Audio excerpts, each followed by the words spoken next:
Well, I'm very proud that we were given the chance of hosting the final conference.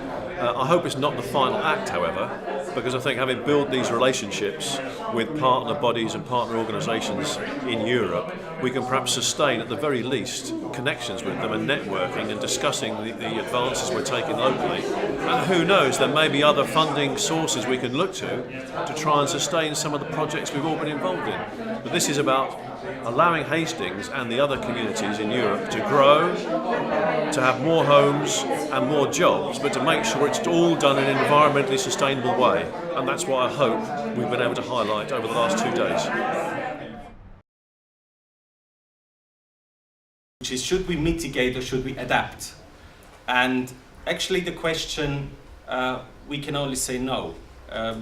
We have to mitigate and we have to adapt, because we're already facing the impact of climate change despite or regardless of the mitigation efforts, which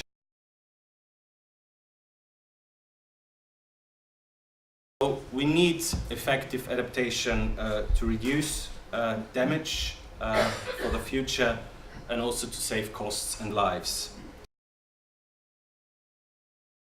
Das wir gelegt haben in FutureCities ist eben gemeinsam mit ganz unterschiedlichen Expertisen, mit ganz unterschiedlichen Sichtweisen zur Lösung zu kommen.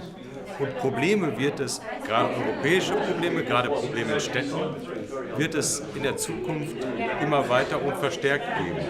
Wir haben ja jetzt nicht dadurch, dass wir diesen Kompass haben, Anpassung erledigt, sondern das steht jetzt an.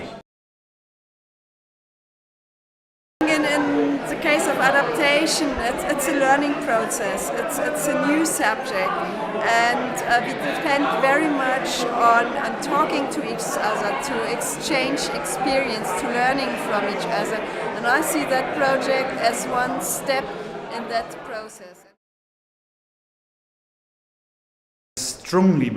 I really strongly believe that these projects have a very high value as publicity for, in this case, adaptation.